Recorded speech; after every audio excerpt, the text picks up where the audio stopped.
I, Saurabh Agrawal, once again welcome you all to your own channel related with English literature, that is Lit E City. Friends, in this series on major European writers, today we are going to discuss about one of the iconic figure of modern drama or European drama, the person who with his theory and with his drama completely changed the picture of theater. Yes, friends, I am talking about Bertolt Brecht. Brecht, who with his iconic political plays, he was one of the greatest theater personas of postmodern, in fact, we should say post-war eras. His plays are basically deeply imbued with political philosophies, his particular point of views, and also his theory about the theater, which completely rejected the conventional, the traditional view of theater or drama as an imitation of real life. So without wasting any more time, let's discuss about Bertolt Brecht and let us see some of his earlier plays. We will discuss Bertolt Brecht in two lessons. This is the first of those lessons. Okay, friends, a brief introduction about him. Bertolt Brecht, as you can see, he was born on the just at the beginning of 20th century. One of the most prominent figure in the 20th century theater. Bertolt Brecht, Eugene Berthold Friedrich Brecht, his complete name. He was born in Augsburg, Germany. It was a very critical time during his life. Germany was facing, as we know, very well know, that Germany engaged in two world wars during this particular period. Now, he was totally dissatisfied with the contemporary German theater. In fact, whoever were his teachers, he was never satisfied with their dramatic theory, and at a very young age, he wrote his first play, Ball.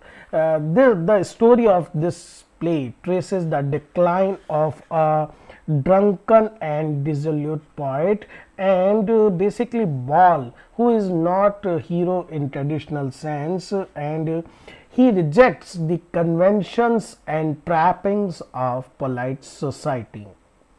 After experimenting thus, after writing this play, Brecht served as a medical orderly in World War I, and then he wrote his second play, which basically gave him fame, gave him a limelight that he was emerging as a great writer, and the name of the play was Drums in the I'm sorry for this disturbance in the, yes, it is Drums in the Night, which revolves around Anna Balik, whose lover Andreas has left to fight in World War I.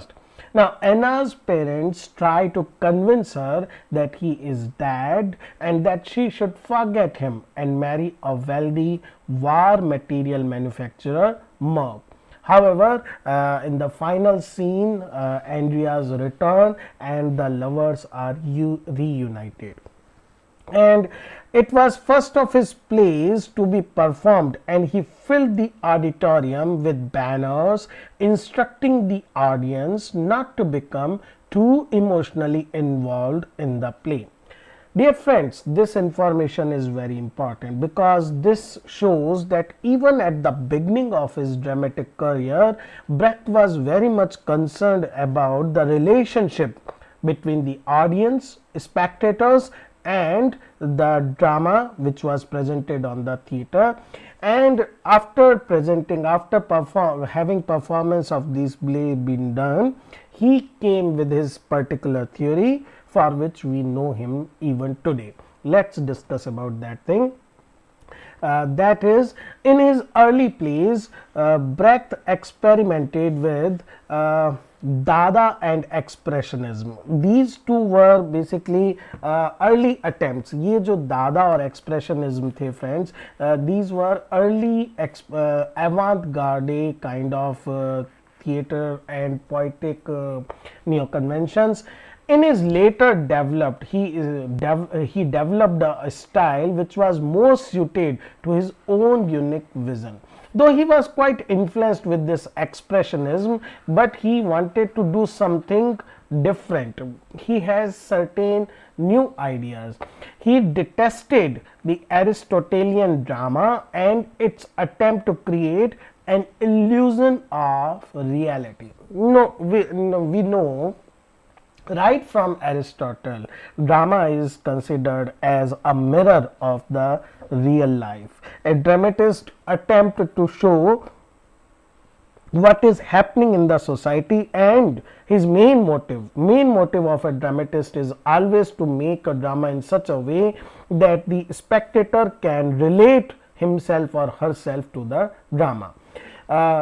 Basically illusion of reality, because they need a total identification of the spectator with the hero, and only by this identification we can reach what according to Aristotle is the goal of any drama, an emotional catharsis. Only if the spectator believe in the happenings of the stage, if he connect, if he associate himself or herself with this spectacle, only then we can have this catharsis. Now Brecht not only rejected, he basically completely detested, he was totally against such sort of sloppy drama. Instead, the result of Brecht's research was a technique known as what we can say Verfremdungseffekt, that is a German word, or in other words alienation effect, or in short form A effect. It was designed to encourage the audience to retain their critical detachment. Brecht employed many techniques to ensure कि जितना जो spectators हैं, audience हैं, they know very well that they are seeing a dramatic performance, they are not witnessing a piece of life, वो reality नहीं देख रहे हैं, they are just witnessing an artificial construction of reality, so that they can detach themselves, they can become observer instead of spectator. This is very important, we can say binary opposition. We can say in traditional drama we have spectators, while Brecht basically want not spectator but observers.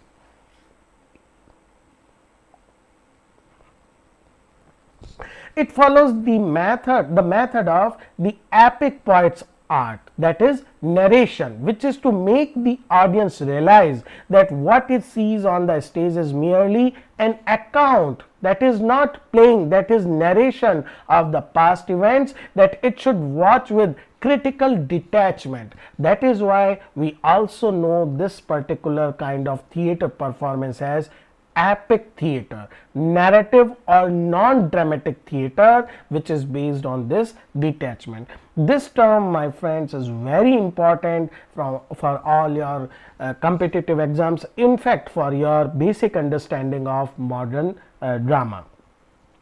Explaining his technique in this a short organum for the theater, Brecht says, in order to produce A effects, alienation effect, the actor has to discard whatever means he has learnt of getting the audience.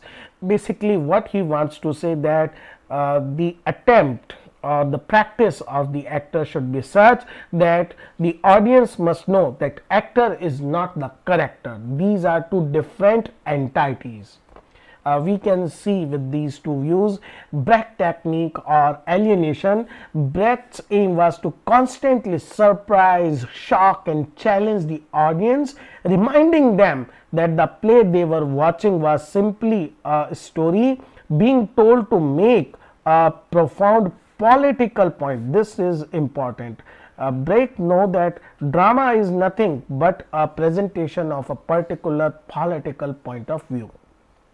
Through the alienation technique, the audience were encouraged to remain objective. That is also important. They should not they should not immerse themselves into the drama. Brecht adopted a number of structural devices to create this alienation. For example, in a traditional dramatic theater, we have plot, while in an epic theater, we have narrative. Plot means one scene after another, generally in a chronological order, and in epic theater, each scene stands for itself. Dramatic theater involves or wants to involve the spectator in a stage situation. They want to know that they want to complete this condition that spectator must feel he or she is the part of the ongoing scene, while as I have already said, that epic theater turns the spectator into an observer. Okay, after this discussion, let's discuss some of his early plays which try to employ this technique and which are part of his epic theater. The first play we will discuss is the Three Penny Opera. It is basically a musical drama in 3 acts written by Brecht in collaboration with Kurt Will. It was produced in German in 1928 and published the following year. Important information is that it was adapted from 18th century John Gay's The Beggar Opera. The Beggar Opera was itself a very popular opera during the first half of the 18th century. The play commences in the shop of Jonathan Jamia Peachum. He is the boss of London's beggars, where Peachum trains the beggars in return for a slice of their takings from begging. Okay, Peachum जो है he's like a boss. वो boss है और सारे जो beggars हैं London के they work under him, and he allows a specific area for them to beg, and in return he takes some part of their collection. Now Peachum comes to know that his daughter Polly did not return home the previous night, and he knows, he has this inkling that she has become involved with Macheath. Now Macheath is like a modern Don, a criminal lord. Now the scene shifts to an empty stable where Macheath is preparing to marry Polly once his gang has stolen and brought all the necessary food and furnishings. Macheath very well understands that it is not easy to marry Polly without the permission of Peachum, so he wants to elope with her. So he is collecting some food and money for future. Now everyone sits down to the banquet. There are many we can say songs. For example, Polly sings in the very beginning of the play Pirate Jenny. This is basically opera. The play is an opera, that's why there are lot of songs. She sings Pirate Jenny, and this is basically a revenge fantasy in which she is a pirate queen and orders the execution of her bosses and customers. The gang becomes nervous. Chief of Police Tiger Brown, he also arrives there, but actually he is just the part of this opera. He is also personifying a particular role. Next scene, when Polly returns home, she is basically very courageous girl, and she announces she has married Macheath by singing the Barbara song. She sings this at home, and by this song she informs her parent that she has already married. She inadvertently reveals Brown's, who is chief of police, his connection to Macheath, and this is used by Peachum's against him. They want to imprison Macheath, and they know that they can now basically use this information about Brown.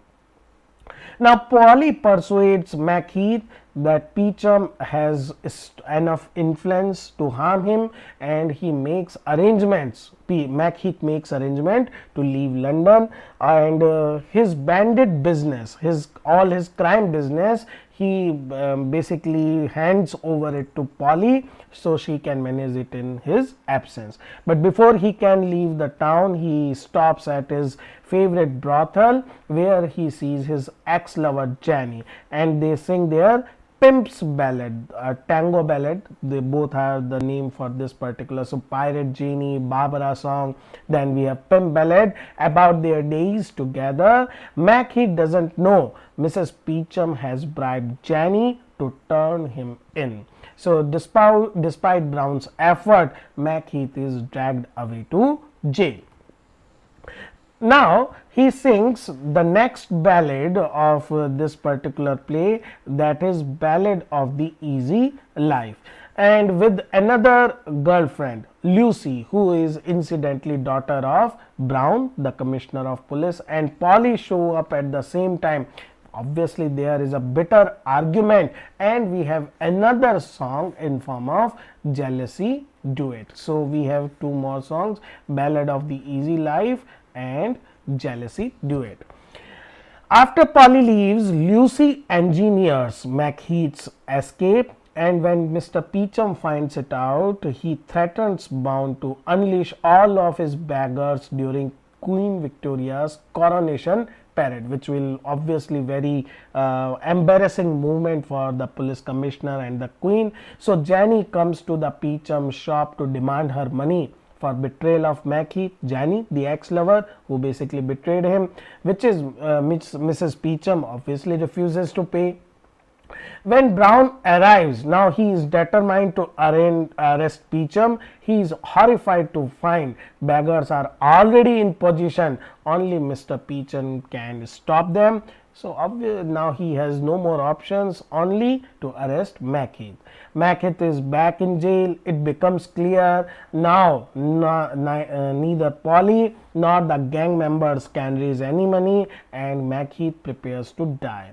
In a sudden reversal of fate, a messenger arrives to announce Macheath has been pardoned by the queen and granted a castle and pension. The cast then sings the finale, which ends with a plea: wrongdoing should not be punished too harshly. In this way, Brecht has tried to focus on the bourgeois society dealing with underworld, and thereby brings out the darker reality of the contemporary society. The audience is basically very much disturbed how crime, begging, and all these things are mixed and matched up and presented as a part of civil society. Okay. Next play, which is again very popular, is The Life of Galileo. The first version was written between 1937 and 1939, and the second was written between 1947 and 45 and 47, and it was written in collaboration with Charles Lawton. It is a story about the famous scientist Galileo, who was very celebrated scientist of the world. Galileo has used telescope, and with this telescope he supported Copernicus' heliocentric model. Heliocentric model means sun in the center and all other planets revolving around it, which was highly incompatible with both popular belief and church doctrine, because church, according to church, earth was the center of this universe and sun revolved around it. So his life was basically in danger. Galileo is brought to the Vatican for questioning. Threatened with torture, he recants. Recants means he takes back his teachings, while his disciples are quite angry with their master that he had thus basically being afraid of torture has taken back his teachings. Now Galileo, old and broken, living under house arrest, is visited by one of his former pupils, Andrea, and Galileo gives him a book containing all his scientific discoveries. asking him to smuggle it out of Italy for dissemination abroad. Now this was his basically ploy, Galileo's ploy, because he knew that if he became adamant he will be crucified. So he accepted church's decision, and now he has given his teachings, his writings to his students, so that they can be taken out of his country and deported to Italy. Andrea now believes Galileo's actions were heroic. He has just recanted to fool the ecclesiastical authorities. Galileo insists this is basically epic theater, a fact. His action had nothing to do with heroism, but were merely the result of self-interest. Once again, audience are not allowed to feel sympathy for Galileo. They are confused. They are like an observer in dilemma, whether they should applaud Galileo's heroic deed, or whether they should feel pity for old man thinking about his self-interest. With this, we come to his one of the most celebrated plays, Mother Courage and Her Children. It was produced in 1941 and it was published 1949. It is composed of 12 scenes. The work is a chronicle play. Now, a chronicle play is about a particular historical incident, series of incident, and it is basically based on 30 years war and based on the picaresque novel Simplicissimus, which was written by German writer Hans Jakob Grimmelshausen. In the beginning of the play, we meet a recruiting officer and a sergeant. They are both complaining about the difficulty of recruiting soldiers for the war. There is a canteen woman named Mother Courage who enters with a cart that she uses to trade with soldiers. She has 3 children, Aleph, Catherine and Swiss cheese, and the sergeant negotiates a deal with Mother Courage, while Aleph is led off by the recruiting officer because he thinks that he can turn Aleph into a soldiers. And now 2 years later, Mother Courage argues with the Protestants General Cook, and Aleph is congratulated by the general for killing peasants and slaughtering their cattle. Now Aleph and his mother sing the song of the girl and the soldier. These songs are very important part of all of the Brechtian plays. Mother Courage scolds her son for taking risks that could got him killed and slaps him across the face. Now 3 years passes. Swiss cheese now works as an army paymaster. Camp prostitute Yevit Pothier sings the fraternization song. Mother Courage uses this song to warn Catherine, her daughter, about involving herself with soldiers. Now Catholic troops arrive. At present, they are supporting the Protestant cause, but when they got this information that Catholic troop is about to arrive, Swiss cheese hide the regiment's pay box. Mother Courage and other people switch their insignia from Protestant to Catholic so that they should spare any kind of persecution. Swiss cheese still is captured by the Catholic because he was trying to return the pay box to his general. Mother Courage deals her card to get money to try and barter with soldiers to free her son. But Swiss cheese is shot anyway. So 2 of her sons are gone. Afraid of consequences, Mother Courage does not acknowledge the body and it is thrown into a pit. Mother Courage waits outside of the general's tent and sings the song of great capitulation to a young soldier who is also waiting there for the general. The soldier is angry that he has not been paid. The song persuades the soldier that complaining would be unwise and useless. Mother Courage curses the war because she finds Catherine is also disfigured after collecting more merchandise. Now Mother Courage is again following the Protestant army. Now Aleph enters. He is now dragged by soldiers and he is executed for killing peasants. His mother never finds out. The war begins again. The cook and Mother Courage starts their own business. 17th year of the war marks a point. Now there is no food supplies.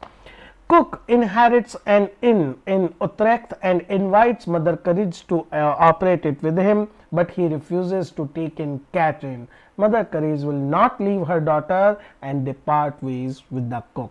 She is now a single child remaining.